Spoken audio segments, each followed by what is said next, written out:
আজকে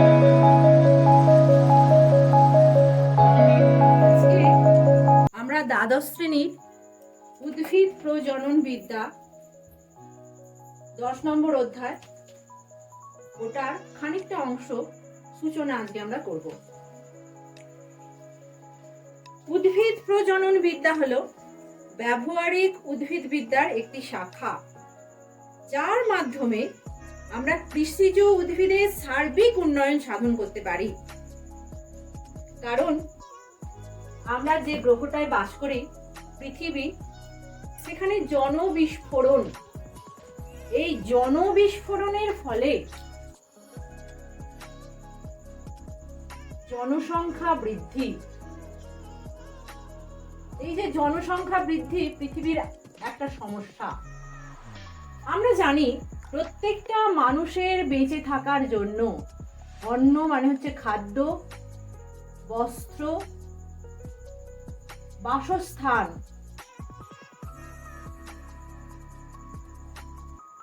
স্বাস্থ্য, শিক্ষা, কর্মসংস্থান,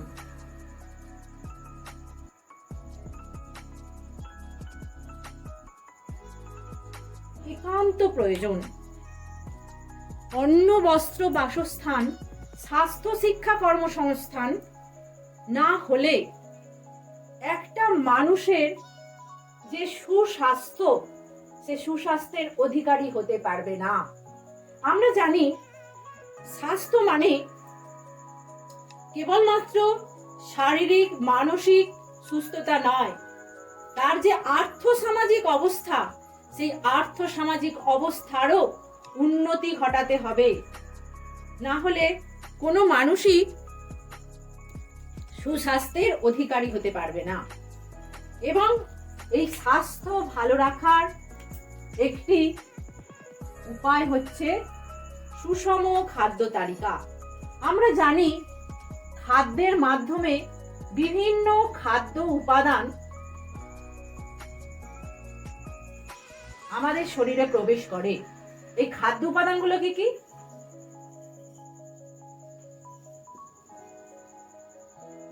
কার্বোহাইড্রেট, প্রোটিন,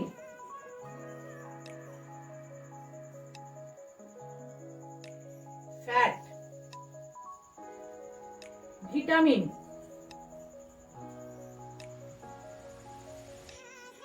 খনিজ, জল। এই 6টি খাদ্য উপাদান সঠিক মাত্রায় প্রতিদিন প্রতিটা মানুষের জন্য একান্ত প্রয়োজন।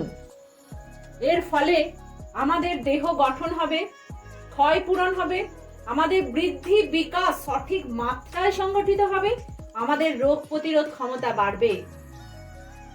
সর্বোপরি এর ফলে আমাদের কাজের উদ্যম তৈরি হবে, দেশের অগ্রগতি, সমাজের অগ্রগতি, একটা মানুষের সঠিকভাবে বেঁচে থাকার মানে তৈরি হবে। তাহলে এই যে খাদ্যের উৎপাদন বাড়াতে হবে, খাদ্যের উৎপাদন বাড়াবো আমরা কিসের সাহায্যে বাড়াবো? খাদ্যের উৎপাদন বাড়াবো আমরা উদ্ভিদ প্রজনন বিদ্যার। এই যে খাদ্যের উৎপাদন বাড়ানোটা একান্ত প্রয়োজন, এটা আমরা করব উদ্ভিদ প্রজনন বিদ্যার উন্নতির সাহায্যে। উদ্ভিদ প্রজনন বিদ্যার যদি উন্নতি না হয়, আমাদের তো পৃথিবীর আকার আয়তন বাড়ছে না, তাহলে আমাদের খাদ্যের উন্নতি ঘটাতে পারবো না। তাছাড়া কি হচ্ছে, আমাদের শিল্পায়নের জন্য, আমাদের আধুনিক জীবনযাত্রার জন্য আমাদের অনেক কৃষি জমি আমাদের নষ্ট হয়ে যাচ্ছে। সেই জন্য কৃষির উন্নতি ঘটিয়ে উদ্ভিদ প্রজনন বিদ্যার সাহায্য নিয়ে ফসলের উৎপাদন বাড়ানোটা ভীষণভাবে কাম্য। এই উদ্ভিদ প্রজনন বিদ্যা শস্যের জিনগত বৈশিষ্ট্যের পরিবর্তন ঘটায়, শস্যের জিনগত বৈশিষ্ট্যের পরিবর্তন ঘটিয়ে শস্যের উন্নতি সাধন করে। যেমন এই যে আমরা দেখছি ভিটামিন, এই একটা ভিটামিন, একটা খাদ্য দিয়ে যদি আমরা করি ভিটামিনের মধ্যে একটা ভিটামিন হচ্ছে ভিটামিন এ। এই ভিটামিন এ আমাদের সার্বিক বৃদ্ধি এবং আমাদের যে শরীরের শারীরবৃত্তীয় প্রক্রিয়া সেগুলোকে নিয়ন্ত্রণ করে এবং চোখের গঠন, ত্বকের গঠন, বিভিন্ন অঙ্গের গঠন, আমাদের অনাক্রম্যতা বৃদ্ধি করা, এই কাজগুলো করে। তাহলে আমরা বুঝতে পারছি ভিটামিন এটা আমাদের প্রচুর পরিমাণে মানে বিশেষভাবে প্রয়োজন, সঠিক মাত্রায় প্রয়োজন। সেটা আমরা কিসের সাহায্যে পাবো? আমরা বিভিন্ন খাদ্যের সাহায্যে পাবো। আমরা জানি কার্বোহাইড্রেট থেকে শক্তি উৎপন্ন হয়। একটা কার্বোহাইড্রেট জাতীয় খাদ্য হচ্ছে চাল। চাল থেকে ভাত, ইডলি, যে যেমন খাবার বানায়। তাহলে এই যে চালের মধ্যে, চালটা আমাদের ভারতবর্ষে সবাই প্রায় খায় বিভিন্ন খাদ্য তৈরি করে, প্রিপারেশন করে। তাহলে খাদ্যের চালের মধ্যে যদি এমন ধানের বীজ তৈরি করা যায় যাতে ভিটামিন এটাও পাওয়া যাবে, তাহলে কি হয়ে যাবে? আমাদের এক ঢিলে দুই পাখি হয়ে গেল। এইরকম একটি চাল যেটাকে বলা হয় গোল্ডেন রাইস।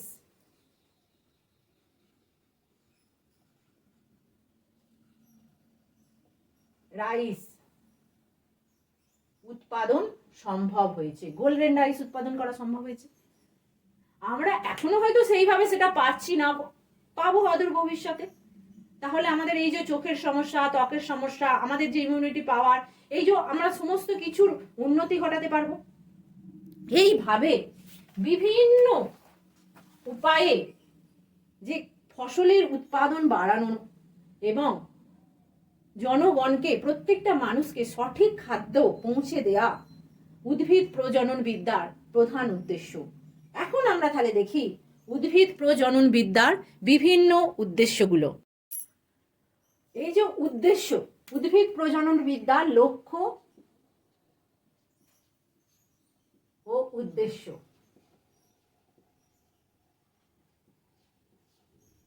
প্রথমেই আমরা কি করব? প্রধান উদ্দেশ্য হচ্ছে ফসল বৃদ্ধি করতে হবে, কৃষিজাত ফসল বৃদ্ধি করতে হবে, এটা হচ্ছে প্রধান উদ্দেশ্য। এই জন্য দেখো উচ্চ ফলনশীল উদ্ভিদ আমাদের সৃষ্টি করতে হবে।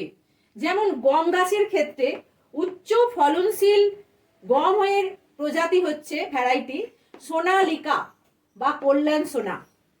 ধানের ক্ষেত্রে জয়া বা রত্না, জয়া বা রত্না। এরপরে যেটা আমাদের করতে হবে সেটা হচ্ছে গুণগত মান বৃদ্ধি করতে হবে।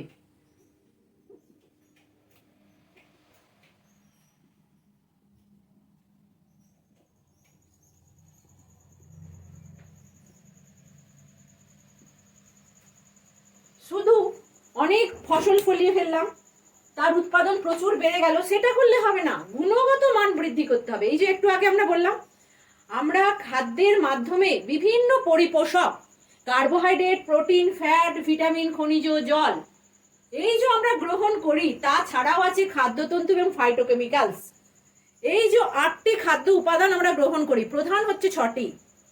তার ফলে কি হচ্ছে? আমাদের দেহের স্বাভাবিক শারীরবৃত্তীয় কার্যাবলী সুসম্পন্ন হয়। তাহলে এই খাদ্যের গুণগত মান যদি বৃদ্ধি করা না যায় তাহলে কি হবে না? তাহলে আমাদের এই যে উদ্ভিদ প্রজনন বিদ্যার যে লক্ষ্য এবং উদ্দেশ্য সেটা কিন্তু চরিতার্থ করা যাবে না।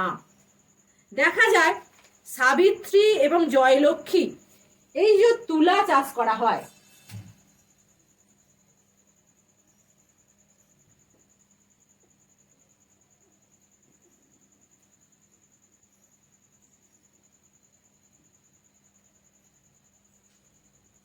এই যে সাবিত্রী, জয়লক্ষ্মী, এই ভ্যারাইটি তুলা, এদের কি হয়?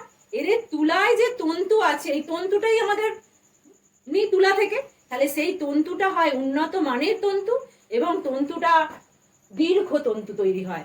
দীর্ঘ তন্তু, উন্নত মানের তন্তু তৈরি করা যায় এই জাতীয়, এই সাবিত্রী, জয়লক্ষ্মী ভ্যারাইটির তুলা গাছ থেকে।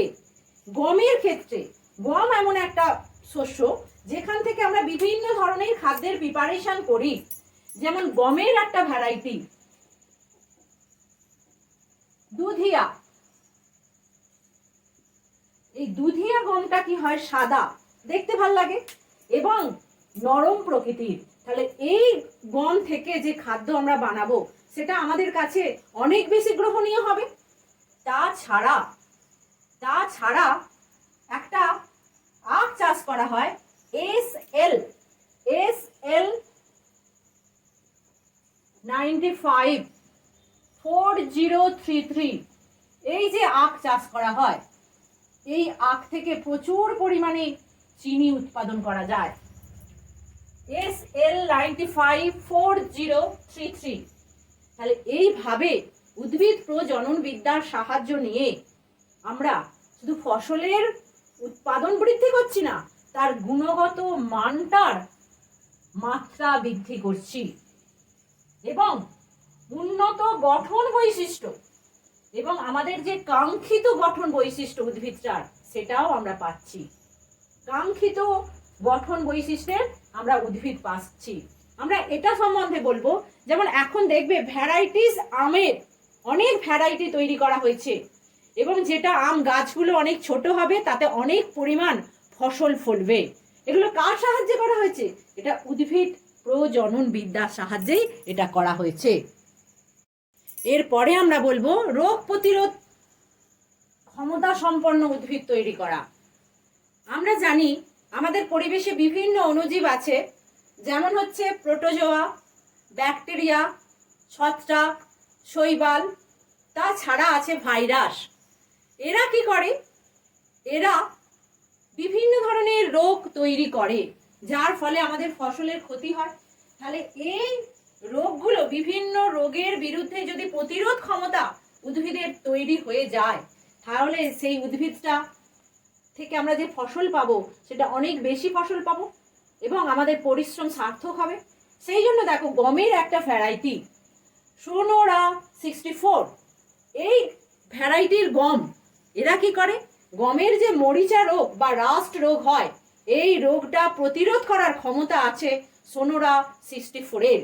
তাহলে এই রকম বিভিন্ন ভ্যারাইটি তৈরি করা, এটা হচ্ছে উদ্ভিদ প্রজনন বিদ্যার লক্ষ্য বা উদ্দেশ্য। আরেকটি লক্ষ্য হচ্ছে অভিযোজন ক্ষমতা। অভিযোজন ক্ষমতা কাকে বলছে? অভিযোজন ক্ষমতা হচ্ছে, আমরা জানি পরিবেশ সতত পরিবর্তনশীল। এই পরিবর্তনশীল পরিবেশে জীবের মানিয়ে নেবার ক্ষমতা হচ্ছে অভিযোজন ক্ষমতা। যে জীব এই সতত পরিবর্তনশীল পরিবেশে মানিয়ে নিতে পারবে, সেই জীবটা তার অস্তিত্বটা রক্ষা করতে পারবে। তার মধ্যে অনুকূল অভিযোজনে তাকে অভিযোজিত হতে হবে, যে অভিযোজনগুলো তাকে এই জীবন সংগ্রামে জয়ী করে তুলবে। এই রকম উদ্ভিদ প্রজনন বিদ্যার সাহায্যে এই রকম কিছু ভ্যারাইটি তৈরি করতে হবে, যারা বিভিন্ন ধরনের, যেমন খরা, বন্যা প্রতিরোধকারী শস্য সৃষ্টি করা সম্ভব হয়েছে এবং আরও করতে হবে। যারা প্রতিকূল যে পরিবেশ, সেই প্রতিকূল পরিবেশে অভিযোজন ক্ষমতার সাহায্যে তারা তাদের অস্তিত্বটাকে টিকিয়ে রাখতে পারবে। বোঝা গেল? দেখি এরকম কিছু উদ্ভিদের কথা। দেখো এই যে পুষা গোল্ড, এটা একটা গমের ভ্যারাইটি। এ কি করে? এই পুষা গোল্ড ভ্যারাইটির গম উচ্চ তাপমাত্রায় ভালো ফসল দেয়। মানে তাপমাত্রা যখন গম প্রধানত রুক্ষ এলাকায় জন্মায়, যখন সেখানে তাপমাত্রা প্রচুর বেড়ে যায়, তাতেও কিন্তু এই গমের ফলনের কোনো ধরনের তারতম্য ঘটে না, বরং উচ্চ তাপমাত্রাতে এর ফলন বৃদ্ধি পায়। এবং এই যে ভুট্টা, এই যে কম্পোজিট 3 ভ্যারাইটির ভুট্টা, এরা কি হয়? এরা ড্রাই, অত্যন্ত সূক্ষ্ম এলাকা, অত্যন্ত শুকনো যে আবহাওয়া, সেই শুকনো আবহাওয়াতেও এরা সমান পরিমাণ, ভালো পরিমাণ ফসল উৎপাদন করে। তাহলে এই যে বিভিন্ন ভ্যারাইটি দেখতে পাচ্ছি, এরা বিভিন্নভাবে আমাদেরকে সাহায্য করে। এর ফলে শুধু তো অনেক ফসল, রোগ প্রতিরোধ ক্ষমতাযুক্ত ফসল, অনুকূল অভিযোজন ক্ষমতাযুক্ত ফসল উৎপাদন করলেই হবে না, ফসলের সময়সীমাটাকেও হ্রাস করতে হবে। সেটাও কিন্তু উদ্ভিদ প্রজনন বিদ্যার একটি উদ্দেশ্য। এই ফসলের সময় হ্রাস করার ফলে কি হবে? ফসলটা দ্রুত তৈরি হয়ে যাবে, দ্রুত উৎপাদন হবে।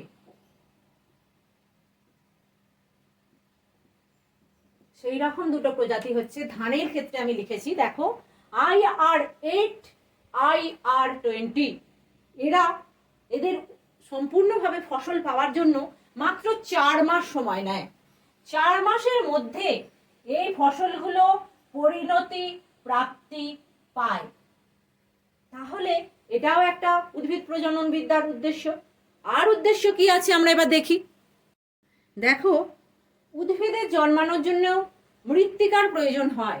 মাটি থেকেই প্রতিটা গাছ তার পুষ্টি উপাদান সংগ্রহ করে।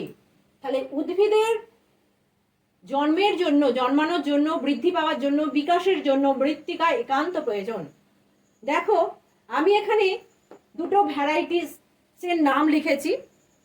এরা একটা হচ্ছে ক্ষারীয় মৃত্তিকায় জন্মায়, CO7219, আর জমা জলে জন্মায় AH421। দুটো আলাদা আলাদা মৃত্তিকাতে দেখো জন্মাচ্ছে, কিন্তু অবাক ব্যাপার, এরা দুজনেই হচ্ছে ভুট্টার দুটো ভ্যারাইটি। তাহলে দেখো, এই যে ভুট্টার চাষ হচ্ছে বিভিন্ন মৃত্তিকাতে চাষ করা সম্ভব হচ্ছে, যেখানে জল জমে আছে। জমা জলে তো ধান হয় আমরা জানি, কিন্তু দেখো সেখানে ভুট্টাও হচ্ছে, যে ভুট্টা রুক্ষ মাটিতে জন্মায় প্রধানত। ক্ষারীয় মাটিতেও জন্মাচ্ছে, আবার জমা জলে সেখানেও ভুট্টার চাষ হচ্ছে। এটা কিসের সাহায্যে এই প্রজাতিগুলো তৈরি করা সম্ভব হয়েছে? এই যে CO7219 বা AH421, এগুলো উদ্ভিদ প্রজনন বিদ্যার সাহায্যে এগুলো করা সম্ভব হয়েছে। বোঝা গেল? দেখো, অনেক ফসল আমাদের প্রতিদিনের খাদ্য হিসেবে আমরা গ্রহণ করি।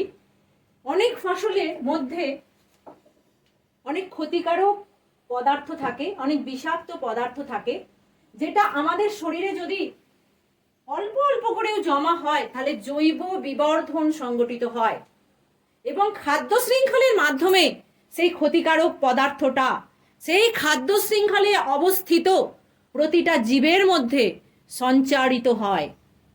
এই উদ্ভিদ প্রজনন বিদ্যার সাহায্যে শস্যের, ফসলের সেই ক্ষতিকারক পদার্থগুলোকে দূরীকরণ সম্ভব হয়েছে। যেমন শস্যের মধ্যে একটি ক্ষতিকারক পদার্থ হচ্ছে যে অ্যারোসিক অ্যাসিড। এই অ্যাসিডটাকে শস্যের বীজ থেকে এমন বীজ তৈরি করা হচ্ছে যাতে এই অ্যারোসিক অ্যাসিডটা থাকবে না। বোঝা গেল? এটাও হচ্ছে উদ্ভিদ প্রজনন বিদ্যার একটা ফল। তাছাড়া তাপ এবং আলোক সংবেদনশীলতা, যাতে ওরা বেশি সংবেদনশীল না হয়ে পড়ে, এদের যে আলোক এবং তাপের তারতম্য যাতে এরা সহ্য করতে পারে, সেই রকম বীজ তৈরি করা হয়েছে। খরা প্রতিরোধী বীজ তৈরি করা হয়েছে, এবং নির্ধারিত বৃদ্ধি সম্পন্ন উদ্ভিদ তৈরি করা হয়েছে। ওই জন্য আম গাছের কথা বললাম। আম গাছ মানে বৃক্ষ জাতীয় বিশাল বড় গাছ হবে এখন না, এখন বিভিন্ন ধরনের ভ্যারাইটি তৈরি করা হয়েছে, যার উচ্চতা হবে 5 ফুট, 5.5 ফুট, 6 ফুট এর মধ্যে, এবং তাতে এত বুশি টাইপের গাছ হবে যাতে প্রচুর পরিমাণে আমরা ফল পাবো, এবং যার গুণগত মান অনেক ভালো হবে। তাহলে এই সমস্তটাই সম্ভব হয়েছে উদ্ভিদ প্রজনন বিদ্যার সাহায্যে। দেখো, 1960 থেকে 1975, 1960 to 1975, এই যে বছর সারা বিশ্বে খাদ্য উৎপাদনের জন্য একটা ব্যাপক খাদ্য উৎপাদনটা বৃদ্ধি পেয়েছিল হঠাৎ করে। এবং কেন বৃদ্ধি পেয়েছিল তার পিছনে অনেক কারণ ছিল। এই যে খাদ্যের উৎপাদন হঠাৎ করে বেড়ে যাওয়া, সেই সময়টাকে বলা হয় সবুজ বিপ্লব। এটাকে, সেটা কেন হয়েছিল, সেটা তার কারণ ছিল উন্নত প্রথায় চাষ। তার একটা কারণ ছিল উন্নত প্রথায় চাষ।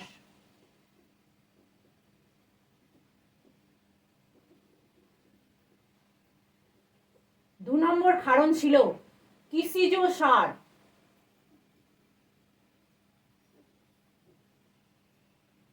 আমাদের যেমন বেঁচে থাকার জন্য পরিপোষক লাগে, উদ্ভিদেরও সেরকম পরিপোষক লাগে। আমরা যে সারটা ব্যবহার করি মাটিতে, সেই সারটাই উদ্ভিদ গ্রহণ করে। সঠিক মাত্রায় যদি পরিপোষক উদ্ভিদ পায়, তাহলে তার ফসল উৎপাদন ক্ষমতা অনেক বেড়ে যায়। এবং আর কি করা হয়েছিল, উন্নত যন্ত্রপাতি।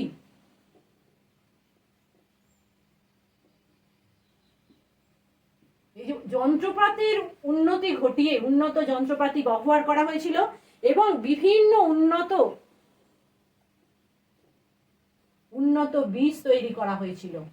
এর সাহায্যে যে ফসল উৎপাদনের যে বিপ্লব ঘটে গেছিল সেটাই সবুজ বিপ্লব নামে খ্যাত। এই ভারতে সবুজ বিপ্লবের জনক হলেন এম.এস. স্বামীনাথন, আর বিশ্বে সবুজ বিপ্লবের জনক হলেন এন.ই. বর্ডলং। 1970 খ্রিস্টাব্দে এই বিশ্বের সবুজ বিপ্লবের যিনি জনক এম.ই. বর্ডলংকে নোবেল পুরস্কারে পুরস্কৃত করা হয়েছিল। তাহলে আমরা দেখতে পাচ্ছি এই যে কৃষির উৎপাদন, আমাদের জনসংখ্যা বিস্ফোরণের যে একটা সমস্যা খাদ্য, সেই খাদ্যের সমস্যাটাকে সমাধানের পথে এগিয়ে নিয়ে যাবে। বর্তমানে প্রায় 95% শস্যের ভ্যারাইটি উৎপাদন জৈবিক পদ্ধতিতে কৃষি পালনের মাধ্যমে করা হয়। দেখা গেছে যে বিংশ শতাব্দীতে বংশগতিবিদ্যার জনক মেন্ডেলের কাজের পুনরুদ্ধারের পর, মেন্ডেলের কাজটা দীর্ঘ বছর চাপা পড়েছিল, তার কাজের মূল্যায়ন সঠিকভাবে হয়নি, কিন্তু বিংশ শতাব্দীতে আবার মেন্ডেলের কাজ নিয়ে আবার পরীক্ষা নিরীক্ষা করা হলো। বংশগতির সূত্র মেন্ডেল যে দিয়েছিলেন, তার ফলে দেখা গেল বিভিন্নভাবে বিভিন্ন দিকে জিন টেকনোলজি, উদ্ভিদ প্রজনন বিদ্যা তার যেন নতুন দিক খুলে গেল। ভারতে গবেষণা কেন্দ্র, কৃষি গবেষণা কেন্দ্র হচ্ছে ইন্ডিয়ান এগ্রিকালচারাল রিসার্চ ইনস্টিটিউট, দিল্লিতে অবস্থিত, আর সেন্ট্রাল পটেটো রিসার্চ ইনস্টিটিউট কটকে অবস্থিত। তাহলে ইন্ডিয়ান এগ্রিকালচার রিসার্চ ইনস্টিটিউট যেটা দিল্লিতে অবস্থিত, আর সেন্ট্রাল পটেটো রিসার্চ ইনস্টিটিউট যেটা কোথায় অবস্থিত? কটকে অবস্থিত। এরা এখনো প্রতিনিয়ত এই উদ্ভিদ প্রজনন বিদ্যার আরো কি করে উন্নতি ঘটানো যায়, আরো কি কি অগ্রগতি চরিতার্থ করা যায়, তার জন্য কাজ করে চলেছে। আমরা জানি এই যে উন্নতি সাধনে তাহলে কি কি উপায় অবলম্বন করেছে তারা।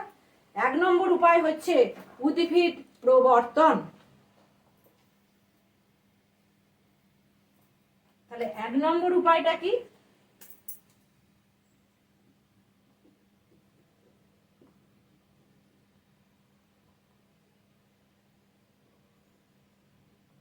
উদ্ভিদ প্রবর্তন হলো 1 নম্বর উপায়। 2 নম্বর উপায় হচ্ছে নির্বাচন।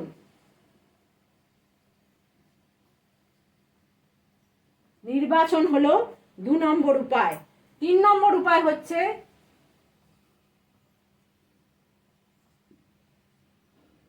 সংকরায়ন, হলো 3 নম্বর উপায়। 4 নম্বর উপায় হচ্ছে পলিপ্লয়েড প্রজনন।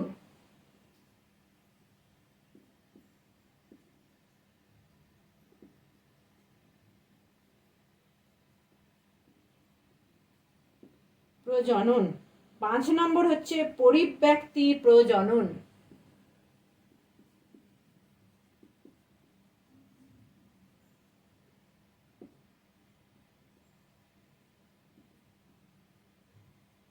প্রজনন। 6 নম্বর হচ্ছে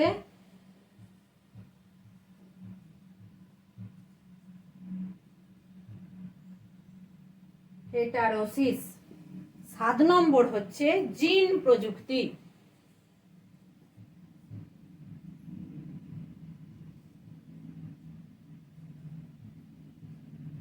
তাহলে এই যে জিনিসগুলো বললাম 7টা পয়েন্ট, এগুলো হচ্ছে উদ্ভিদ প্রজনন বিদ্যার কিভাবে উদ্ভিদের উন্নতি সাধন করবে, এগুলো হচ্ছে তার উপায়, পথ। এগুলো সম্বন্ধে আমরা বিভিন্ন ভিডিওতে বিস্তারিতভাবে যতটা দ্বাদশ শ্রেণীর পাঠ্য সেই অনুযায়ী আমরা আলোকপাত করব। আজকে আমার ভিডিও এই পর্যন্তই ছিল, এখানেই আমি শেষ করলাম।